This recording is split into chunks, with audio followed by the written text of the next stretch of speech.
Hi everyone, my name's Emily and I work as a paramedic. I've seen a lot of things on the job: car crashes, heart attacks, overdoses, and everything in between. But one night, after I had already clocked out of my shift, I experienced something that changed my entire view of why I do what I do. And it all started with a dog. It was late evening, around 10 p.m. I was exhausted. The kind of exhaustion where your whole body feels heavy and all you want is a shower, food, and bed. I parked my ambulance at the station, signed out, and started walking toward my car. That's when I heard it, frantic barking. Not the kind of barking that says, "I'm excited to see you," but the kind of desperate, high-pitched barking that makes your chest tighten. I looked over and saw this medium-sized brown dog on the edge of the parking lot, pacing in circles, barking its lungs out. At first I thought, poor thing must be lost. But then the dog made eye contact with me. It was intense, almost pleading. And then it ran a few feet, stopped, barked, and looked back at me, almost like it wanted me to follow. Now I was off duty. Technically, whatever this dog wanted wasn't my responsibility. But something in my gut told me this wasn't just random. I sighed, muttered to myself, "All right, lassie, show me what you've got," and started walking after it. The dog took off, but not too fast, constantly looking back to make sure I was keeping up. It led me down a dim side street, past a closed gas station, and into a quiet neighborhood. That's when I saw him. A man, maybe mid-40s, was sprawled out on the sidewalk, completely still. Adrenaline hit me like a wave. My exhaustion disappeared in an instant. I rushed to his side and checked for responsiveness. Nothing.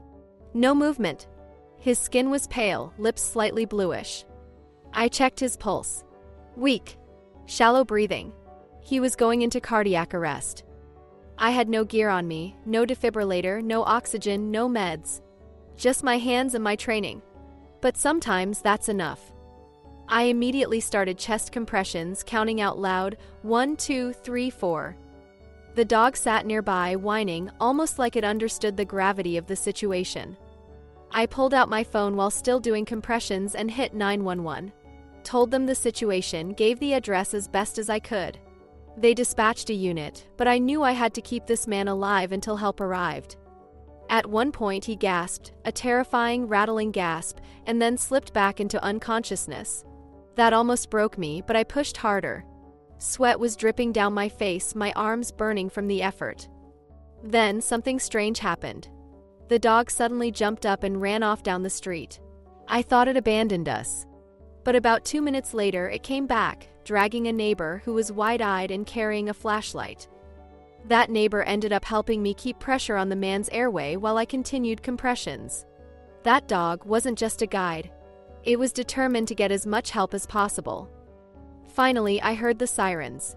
My own team arrived, paramedics I just signed off with 30 minutes earlier.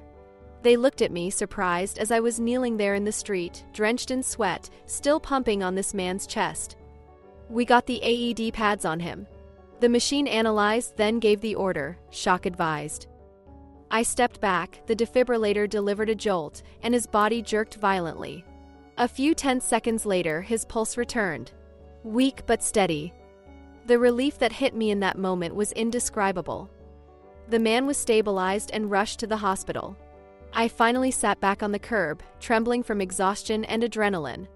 The dog sat right next to me, leaning against my leg like it knew exactly what had just happened.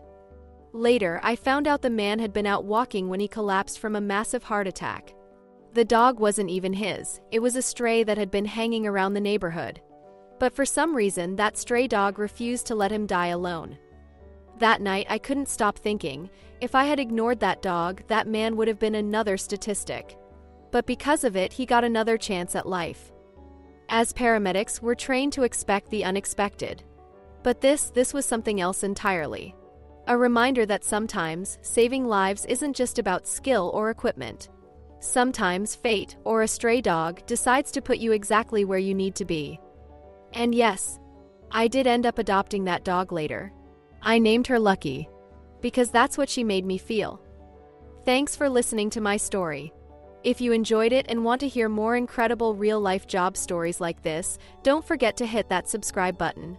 Trust me, there are plenty more unbelievable moments out there.